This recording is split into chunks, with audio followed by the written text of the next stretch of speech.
In this Origins of IP Management episode, we want to discuss the paper John Nash Equilibrium Points in N-Person Games, Proceedings National Academy of Science from 1950. This paper is with less than 2 pages most likely the shortest scientific paper in economic science which had such a huge impact on many different aspects of IP management. It is one of the founding papers of the so-called game theory, with applications in operations research, economics, finance, regulation, military, insurance, politics, conflict analysis, negotiations, and decision-making. At IP Business Academy, we use the concept in this publication in 2 of our distance learning courses in IP management, in IP valuation and in our leadership course, and in our second module of the masterclass in IP management, Master of Intellectual Property Law and Management, MEPLM. Successful management is survival, and survival is competition. Whenever 2 or more companies are faced with constraints, such as fixed amount of resources in a win-lose scenario, competition emerges. It's in a market-oriented framework inevitable. And from competition, in any of its many forms, stems strategy.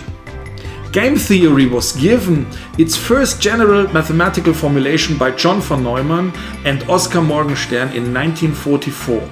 Game theory is a branch of applied math and used to create an optimum strategy in order to succeed in competitive situations of uncertainty and incomplete knowledge, which are given and typical in today's management of IP.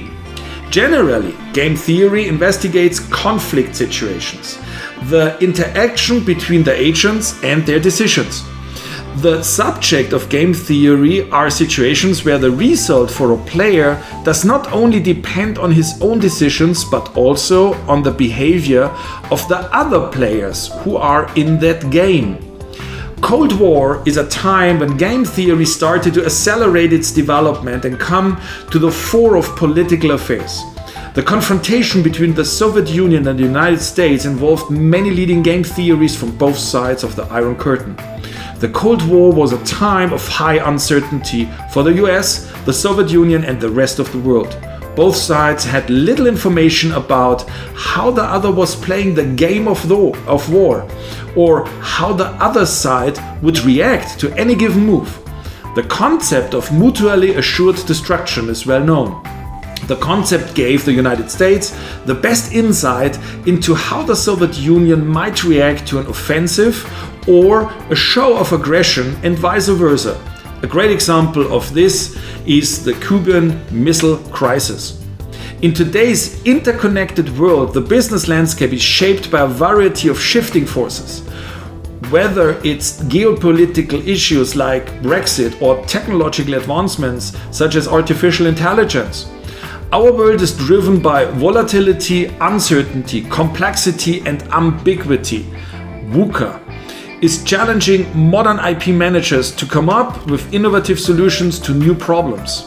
Things are changing more quickly and dramatically than ever before, which makes it harder to predict outcomes and make it smart business decisions more difficult.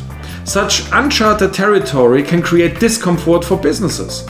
How can we plan for investment in IP and growth of the businesses if we don't know where we are headed? In times of uncertainty, game theory should come to the forefront as a strategic tool, for it offers perspectives on how players might act under various circumstances, as well as other kinds of valuable information for making decisions. Several factors in today's economic environment should propel game theory to a prominent place in corporate and IP strategy. The global downturn and uncertain recovery, of course, have prompted radical shifts in demand, industrial capacity and market prices. Some companies, emboldened by the crisis, have tried to redistribute market shares. They use new technologies and business models and even have novel corporate objectives, often with long-term horizons for achieving success. Game theory helps to adapt IP strategy to these rapid changing environment and upcoming challenges. Nash Equilibrium is a concept within game theory where the optimal outcome of a game is where there is no incentive to deviate from the initial strategy. The prisoner's dilemma is a common game theory example and one that adequately showcases the effect of Nash Equilibrium. The prisoner's dilemma basically provides a framework for understanding how to strike a balance between cooperation and competition and is a useful tool for strategic decision making. A prisoner's dilemma describes a situation where, according to game theory, two players acting selfishly will ultimately result in a suboptimal choice for both. The prisoner's dilemma also shows us that mere cooperation is not always in one's best interest. A classical example of the prisoner's dilemma in the real world is encountered when two competitors are battling it out in the marketplace with IP. John Nash Jr. was an American mathematician who won the 1994 Nobel Prize in Economics along with John Harsanyi and Reinhard Selden for his development of the mathematical foundations of game theory. The fundamental work of John Nash from 1950 helps to systematically analyze and develop IP strategies and making smart decisions